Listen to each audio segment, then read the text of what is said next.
Hey Meat Scientists, this is Jamie Stormbreaker, Game Director of Swapmeat.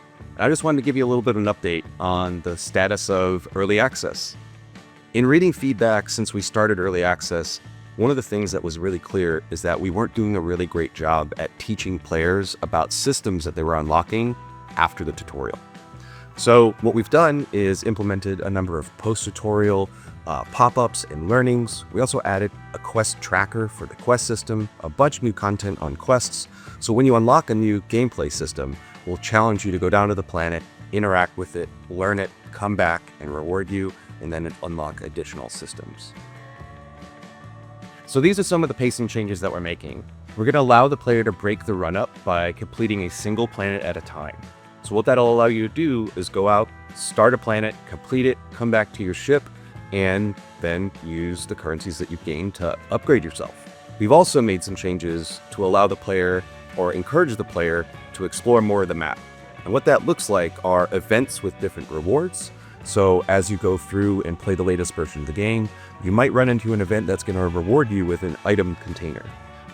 Accessing an item container gives you 1, 2, or 3 different random items to help power yourself up through the run. They are greedy, meaning the first person to interact with that container is the only player to get it. So you might need to coordinate with your friends a little bit, or not. Just steal them all, like Jason does. Jason. Anyway, you can also find glowing elite enemies around the map. We're not sure if elite is the right name because they're not more powerful than others. They're more like a loot goblin or a treasure goblin, but defeating them will also drop an item container for you. Throughout Early Access, you're going to see more and more enemies come online.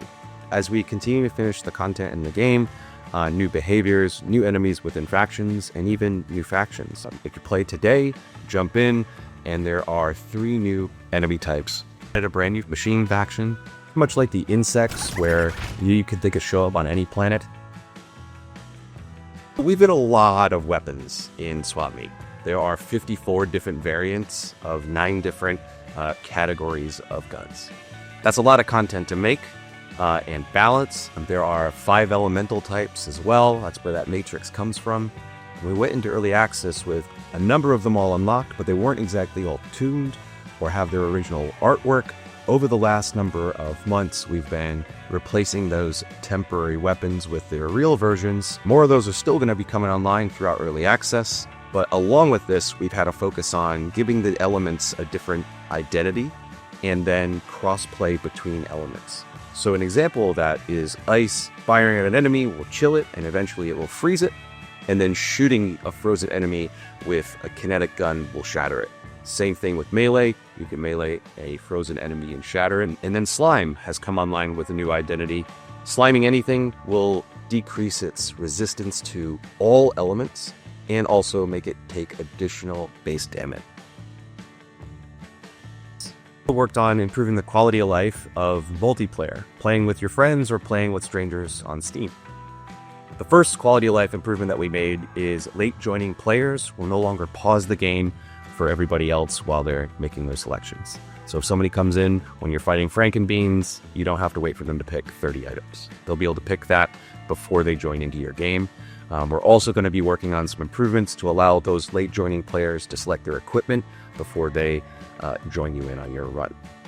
The second thing that we've been working on is trying to make respawning a little more fair when playing either solo or in multiplayer. So the first change there is where you respawn. We've added these things called respawn refrigerators. They're basically checkpoints in the map. When you get to a new prime directive or between certain points of a prime directive, a respawn refrigerator will come down. You can see its umbilical cord going up into the sky. And that is a place that you will now have the ability to respawn at. If you die, you will go to the closest respawn location that you have, and late joining players will go to the closest respawn station that is near one of the closest players. Also, regarding respawning, we still kept respawn tokens.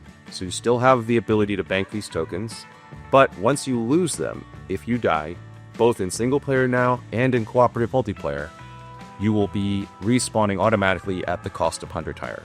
Once the hunters are spawned, you can still respawn, but if they enrage, no more respawns.